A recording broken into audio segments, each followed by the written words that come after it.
elle entend les mouches voler.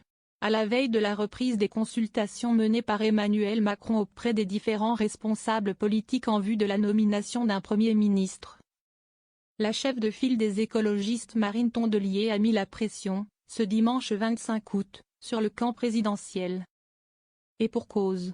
La veille, le fondateur de la France insoumise, Jean-Luc Mélenchon, a émis une suggestion à même, selon lui, de permettre la nomination d'un chef de gouvernement, 6 semaines après les législatives anticipées qui ont vu le nouveau Front populaire arriver en tête. L'insoumis a ainsi demandé aux chefs des partis soutenant Emmanuel Macron, Renaissance, Horizon et le MoDem, s'ils censureraient un gouvernement NFP ne comprenant aucun ministre de LFI, dont la présence est présentée comme une ligne rouge par les intéressés. De la panique en Macronie? Sauf que depuis, je n'ai entendu aucune réponse depuis 24 heures, je pense que ça panique un peu dans le camp macroniste. A regretté Marine Tondelier au micro de RTL. Et de relancer ses interlocuteurs. Je me tourne vers le camp macroniste, vous nous disiez que c'était soi-disant eux, LFI, note de la rédaction, le problème, que nous répondez-vous maintenant? Car en réalité, pour la patronne des écologistes qui s'exprimait dans le grand jury, le chef de l'État et les députés qui le soutiennent se retrouvent dans une impasse. Emmanuel Macron a fait son Gaulois réfractaire, il a fait le pari de l'effritement, a-t-elle encore analysé, expliquant que la Macronie comptait sur une implosion de l'alliance de gauche pour reprendre la main. Ceux qui veulent nous diviser veulent nous affaiblir, ils ont tellement une majorité plus faible que la nôtre qu'ils ont besoin de nous diviser.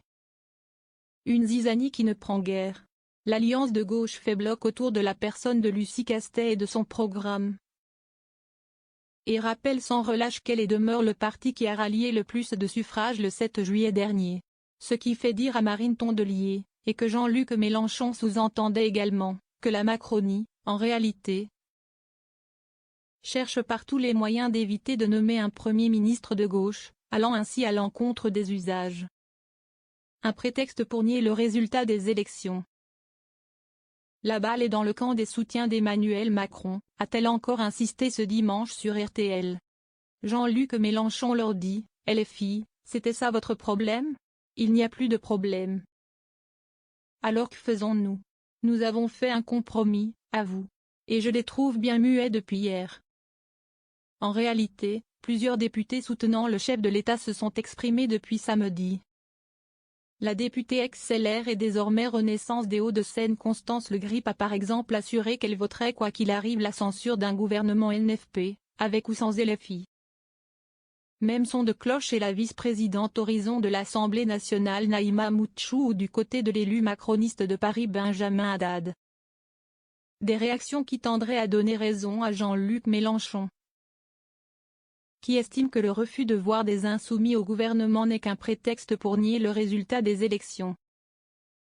Face à ce risque de blocage, un autre responsable de gauche, le socialiste Philippe Brun, plaidait ce dimanche 25 août pour un accord de non-censure. Dans une tribune publiée par Le Monde, l'élu de l'Eure explique que la seule issue pour sortir de la crise politique actuelle et éviter la sinistre perspective de la succession de gouvernements minoritaires tombant les uns après les autres tous les 2 mois est que le futur chef de gouvernement négocie un accord de non-censure avec un nombre suffisant de groupes politiques pour atteindre la barre de la majorité des 289 députés à l'Assemblée nationale. Cela en échange d'engagements réciproques. Une solution qui permettrait à la France de se doter d'un gouvernement et de voter un budget. Et à ceux qui s'opposent au Premier ministre mais qui ne l'auraient pas censuré de ne pas être associés directement à son action, et de garder leur liberté de critique.